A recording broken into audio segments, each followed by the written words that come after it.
Hello students, now this is our lesson number 6, the pronoun.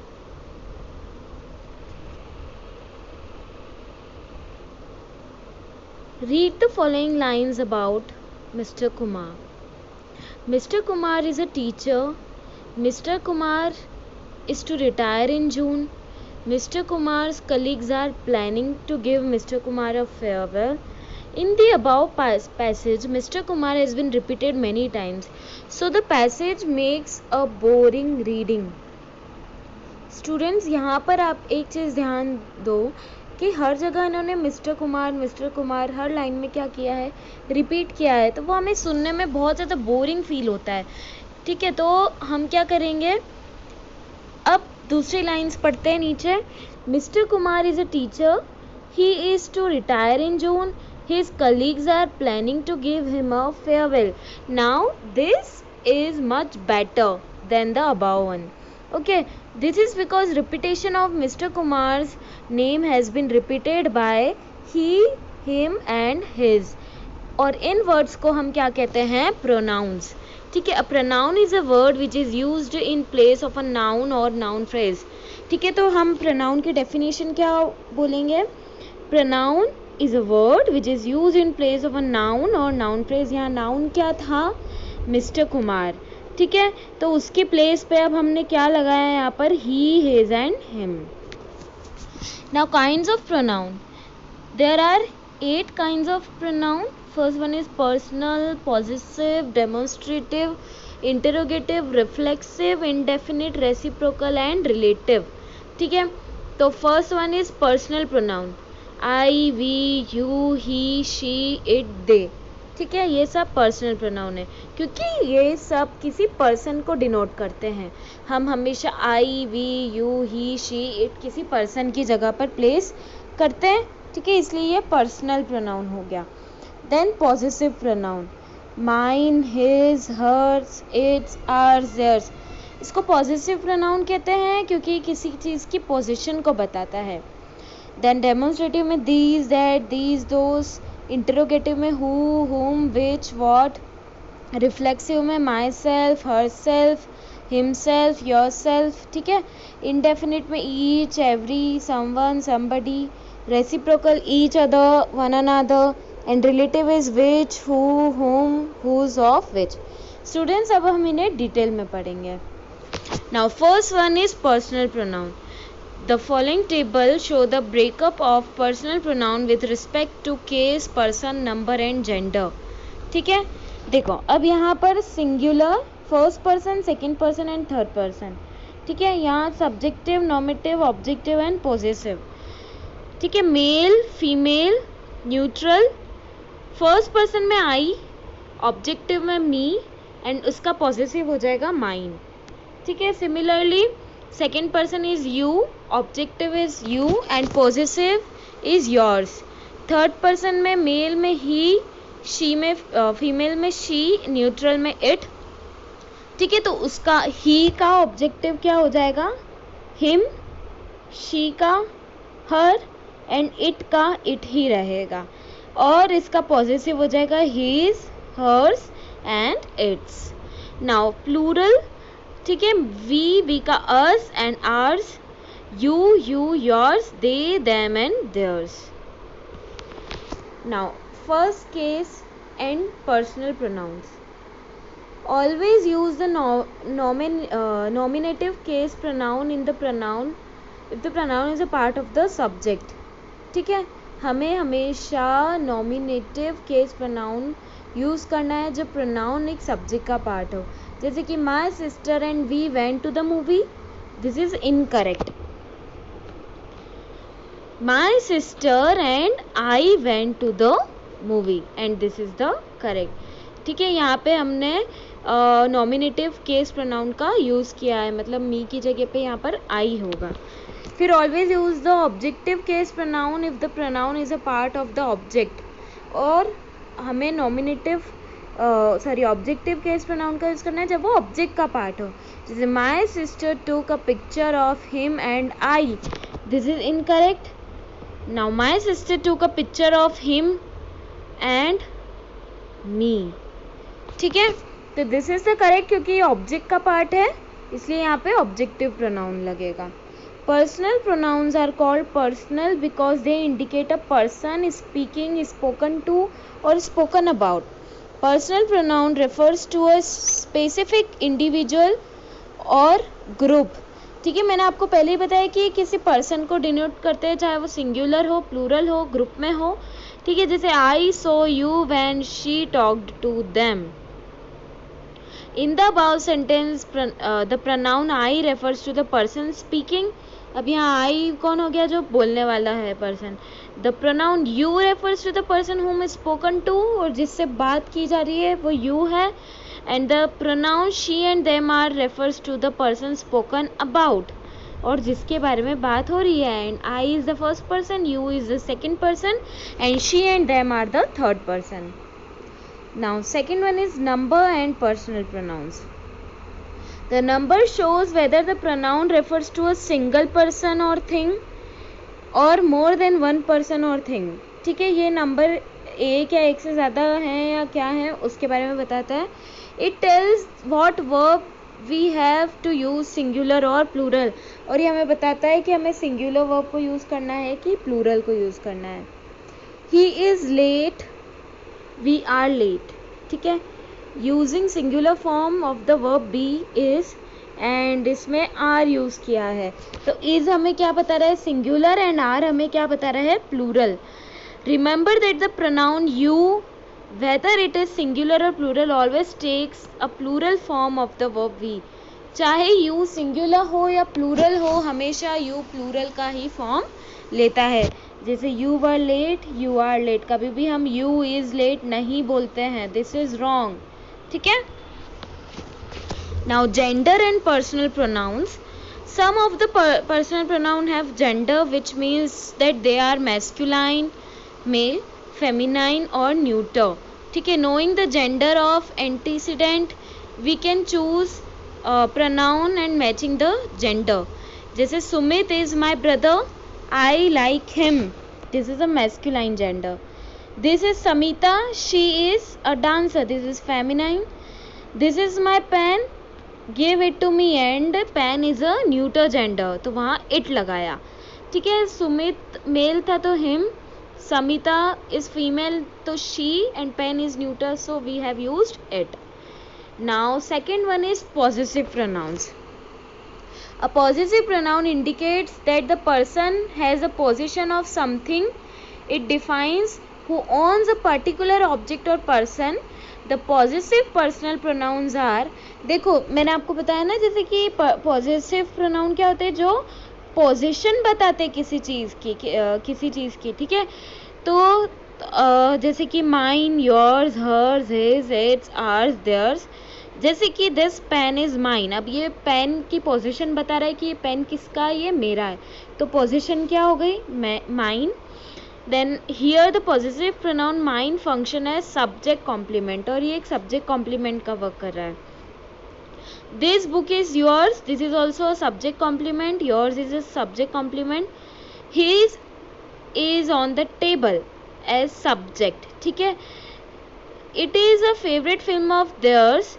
ठीक है, यहाँ preposition की तरह, ऑब्जेक्ट के प्रिपोजिशन की तरह देयर्स को यूज़ किया हमने. We don't waste your time, so don't waste ours. और यहाँ पर वर्ब वेस्ट की जगह आवर्स को यूज़ हमने किया है. Now third one is demonstrative pronouns. Students, आपने पढ़ा होगा पहले, डेमोन्स्ट्रेटिव प्रोनाउंस 4 टाइप के होते हैं. These, that, these, those. Okay, तो a demonstrative pronoun points out and defines a noun or pronoun. These and these are referred to the things that are nearby. देखो, ये हमेशा जो पास वाली चीज़ें हैं उनको डिनोट करता है. and that and those always define the things which are farther away from us in respect to space and time. ठीक है, और ये उन चीज़ों को बताता है जो हमसे दूर हैं. The demonstrative pronouns these and that are used to refer to singular nouns. और these और that हमेशा singular nouns को denote करता है, whereas these and those are always used to refer to plural noun, ठीक है। It should be noted that that is use as relative pronoun also, और that को हम रिलेटिव प्रोनाउन की तरह भी यूज कर सकते हैं, जैसे I bought the diary that I wanted, ठीक है। I bought the diary that I wanted, ये मैंने रिलेटिव प्रोनाउन की तरह यूज किया है। That is the pen he bought, this is the book I want, ठीक है। Now in the above examples this is used as a subject and refers to something close to the speaker. That और these को यहाँ subject की तरह use किया, और इन चीज़ों की बात हो रही है जो हमारे नज़दीक पड़ी हुई है, ठीक है। That is, ये these वर्ड जो है वो हमारे नज़दीक जो है उसके बारे में बता रहा है। And that is also a subject that refers to something farther from the speaker, जैसे कि जो हमसे दूर है।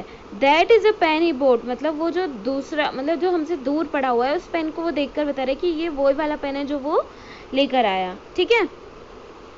These and that can also be use as objects, जैसे he wanted that, I want this. तो हम इसको ज़रूरी नहीं कि सब्जेक्ट की तरह ही यूज़ करें हमेशा, we can also use them as object also, okay. These and those are used to refer plural nouns. They can also function as the subjects and objects, ठीक है। ये प्लूरल की तरह वर्क करते हैं, जैसे these are my books, those are his pencils, I want this, she wanted those, ठीक है। यहाँ हमने ऑब्जेक्ट की तरह यूज़ किया है, यहाँ सब्जेक्ट की तरह। Now fourth one is interrogative pronouns. Students, आपको पता है इंटरोगेटिव मतलब कि क्वेश्चन मार्क, किसी चीज़ में क्वेश्चन मार्क लगा रहे हैं, ठीक है। तो an interrogative pronoun is used to ask questions, जैसे कि who, whom, which, what, whoever, whomsoever, whichever, whatever, who, whom, which, ठीक है। ये सारे हम रिलेटिव प्रोनाउन की तरह भी यूज़ करते हैं। हु, हुम and sometimes which are used to refer people. Students याद रखना, who, whom और which कभी कभी हमें people को डिनोट करने के लिए यूज़ करते हैं, and which and what are used to refer to the things and animals, ठीक है। who act as a subject of the verb, और verb का subject की तरह वर्क करता है who, and whom act as the object of the verb, और whom किसकी तरह वर्क करता है, ऑब्जेक्ट की तरह या फिर प्रिपोजिशन की तरह। जैसे कि विच इज़ योर हाउस, यहाँ विच सब्जेक्ट की तरह यूज़ हुआ है, एंड मैंने आपको बताया है ऑलरेडी कि which and what are always generally use for the things and animals. तो हाउस इज़ अ थिंग, है ना। हु वॉन्टेड टू गो, अब यहाँ पे हु एक सब्जेक्ट के वर्ब में यूज़ हो रहा है, वर्ब की तरह यूज़ हो रहा है, ठीक है। तो यहाँ पर हु आ गया, एक सब्जेक्ट की तरह यूज़ हमने किया। whom do you want to invite, ठीक है। अब यहाँ पर ये वर्ब के ऑब्जेक्ट की तरह यूज़ हुआ है, ठीक है। और ये यहाँ पर हमें जो to whom do you wish to speak, ये भी to object of the preposition to की तरह यहाँ पर यूज़ हुआ है, ठीक है। What did she say, whoever says that is a liar, you can marry whomsoever you like, ये भी ऑब्जेक्ट हो गया। Take whichever you want, whichever hat you want, and you can eat whatever you like. Now fifth one, reflexive and emphatic pronouns. The reflexive pronoun have the same form as the emphatic or intensive pronouns. They indicate that the subject of the sentence also receives the action of the verb. The reflexive pronoun reflects the subject of the sentence. देखो, जो reflexive pronoun है वो verb की action को reflect करते हैं and the subject of the sentence also. देखो, she enjoyed herself fully, they will hurt themselves, ठीक है। अब ये देमसेल्व्स मतलब दे को रिफ्लेक्ट कर रहा है सब्जेक्ट को, और शी को रिफ्लेक्ट कर रहा है herself. The sentence please give me that book to myself would be incorrect, this is because there is no I in the sentence for myself, ठीक है। Students, this sentence is incorrect क्योंकि यहाँ पे आई है ही नहीं, तो आई को reflect, अगर आई होता तो हम माई सेल्फ का यूज़ करते। When several pronouns are used in the sentence, the reflexive will take either the first person or second person, ठीक है। Ram, Shyam and I will come ourselves, ये फर्स्ट पर्सन को डिनोट कर रहा है.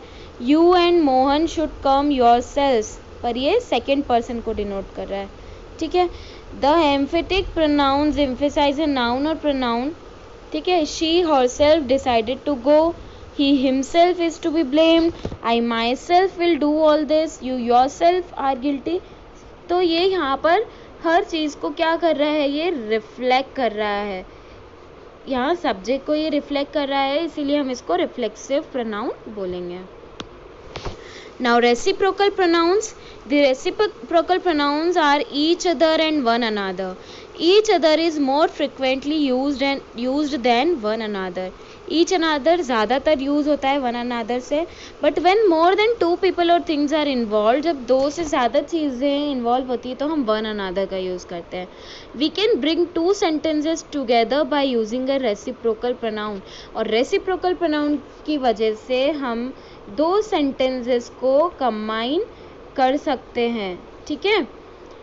तो यहाँ पर देखो, जैसे कि फर्स्ट सेंटेंस है राम लाइक्स सीता, सीता लाइक्स राम. तो यहाँ पर हमने क्या लिख दिया, Ram and Sita like each other. ठीक है. तो हमने क्या किया, इन दोनों सेंटेंस को कंबाइन कर दिया ईच अदर प्रोनाउन यूज करके. All the three boys are quite different from one another. ठीक है. They help one another when they can. Understood. Now indefinite pronouns. The indefinite pronouns do not refer to any specific person or thing. ठीक है. किसी specific person और thing को denote नहीं करता है. The most common indefinite pronouns are all, another, any, anybody, anyone, anything, each, everybody, everyone, everything, few, many, nobody, none, one, several, some, somebody, someone. ठीक है. जैसे all are equal in the eyes of God, किसी एक को denote नहीं कर रहा है, ये सभी को डिनोट कर रहा है. ये मतलब हम किसी को डिफाइन नहीं कर सकते, स्पेसिफिक नहीं है ये. ठीक है. She doesn't like this doll, let her choose another.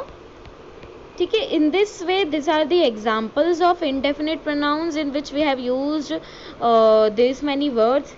Anybody can meet him, anyone can do that course, each had an apple in hand, few can like his behavior, none but the brave deserve the fair. Okay. Several of the books were destroyed in fire, many books were present but some were absent. Somebody knocked at the door, I know someone who can help you, there are two paintings, you can have either. ठीक है. तो ये सारे क्या हो गए हमारे indefinite pronouns. Now at last relative pronouns. ठीक है. A relative pronoun is used to join one phrase or clause to another phrase or clause. Some of the relative pronouns are who, whom, which, that, whose. ठीक है. तो ये क्या करता है, एक या दो clauses को एक साथ जोड़ता है. We use the relative pronoun who to refer to the subject of a sentence. Whom is used for the object, verb or preposition. ठीक है. देखो, the boy who is wearing a red shirt is my brother, ये subject को denote कर रहा है यहाँ पर, बॉय को. The boy whom you met is my brother, अब ये ऑब्जेक्ट को डिनोट कर रहा है. ठीक है. ब्रदर को डिनोट कर रहा है. The best decision that I can take is to go at once. This is the book which I bought. देखो, अब यहाँ पर मेन चीज़ ध्यान रखने की है. Who is used for persons, which is used for things, and that is used for both persons and things. Okay. Now see the exercise number 1. Fill in the blanks with the appropriate personal pronouns. Some of the blanks need determiners also. अब यहाँ पर हमें personal pronouns fill करने हैं. Mohan, Sohan and Ramesh visited, यहाँ क्या आएगा, कौन सा पर्सनल प्रोनाउन आएगा. अब वो किसके ऑफिस जाएंगे, माय आएगा यहाँ पर. ठीक है. My office. फिर dash had tea with dash. अब ऑब्वियसली मेरे ऑफिस आए हैं, तो अब मैं सबसे पहले सब्जेक्ट को डिनोट करने के लिए दे लगाऊंगी कि दे हैड टी विथ. अब माय का क्या चेंज हो जाएगा, मी. फिर डैश लेफ्ट आफ्टर 20 मिनट्स, तो ऑब्वियसली इनकी बात चल रही है, इसीलिए इनको डिनोट करने के लिए कौन सा प्रोनाउन लगेगा यहाँ पर? They. Understood? Exercise number 2, change the following reflexive pronouns into emphatic pronouns. देखो अब इनको एम्फेटिक में चेंज करना है। I shall do it myself, ये रिफ्लेक्सिव है, तो अब इनको एम्फेटिक में करेंगे। आपको याद होगा कि जब हम जो भी हमारे सब्जेक्ट्स हैं उनके बाद लगाएंगे इन प्रोनाउंस को, जैसे तो क्या हो जाएगा ये, I myself shall do it.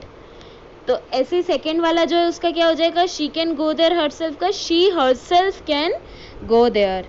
Understood? यह हमें प्रोनाउन सब्जेक्ट के बाद डायरेक्टली लगाने हैं। Fill in the blanks with interrogative. अब यहाँ पे इंटरोगेटिव प्रोनाउंस लगाने हैं। This is a book on the there is a book on the table, dash is it, है ना, टेबल पर एक बुक रखी है, वह किसकी है, और किसकी के लिए हम कौन से इंटरोगेटिव प्रोनाउन यूज करते हैं, whose. Now fill in the blanks with suitable relative pronouns. This is the boy dash won the first prize, this is the boy who won the first prize. Underline the pronouns in the following sentences. जैसे Ram is intelligent, he stood first in his class, his teacher congratulate him. यहाँ पे क्या क्या है pronoun, Ram के place पे क्या क्या लगाया, he, his and him. Now encircle the demonstrative pronoun. Student demonstrative याद हो आपको तो this, that, these, those वाले pronouns, जैसे this is his pen but that are mine. This is his house, this house is hers but that is theirs. Now choose the correct pronouns from the given from those given in brackets and fill in the blanks. जैसे our team scored more goals than dash, तो यहाँ पर क्या आएगा, our team scored more goals than theirs। ठीक है, यहाँ पे क्या लगेगा, करेक्ट प्रोनाउन क्या है इसका, देयर्स, नॉट दैम। ठीक है, and Suresh and dash went to the movie, तो यहाँ क्या आएगा, Suresh and I went to the movie. Understood? Choose the right pronoun from those given in the bracket. जैसे फर्स्ट वाला देखो, dash of the 3 boys is intelligent, तो यहाँ पर हम क्या पुट करेंगे, we will put neither. Okay, no, we will put none, कि उनमें से तीनों बॉयज में से कोई भी इंटेलिजेंट नहीं है। स्टूडेंट्स, नाइदर हम generally neither and nor word को साथ में यूज करते हैं। ओके, तो यहाँ पर एक ही वर्ड है हमारे पास, and we will use none. Fill in the blanks with the correct relative pronouns. I have read the book dash you gave me, तो यहाँ कौन सा रिलेटिव प्रोनाउन आएगा, मैंने वो किताब पढ़ी जो तुमने मुझे दी थी, तो यहाँ पे कौन सा प्रोनाउन यूज होगा रिलेटिव प्रोनाउन में, that. And at last the word search puzzle is given. आपको उसमें से 12 प्रोनाउंस को सर्च करने हैं। जैसे यहाँ पे एक तो दे ही रखा था, theirs, and one is your, ठीक है, and we can find many more. This is the homework for you. I hope you have understood the pronouns very well. Now you have to solve all the 9 exercises of your book along with the word search and send me to the Google Classroom. Thank you.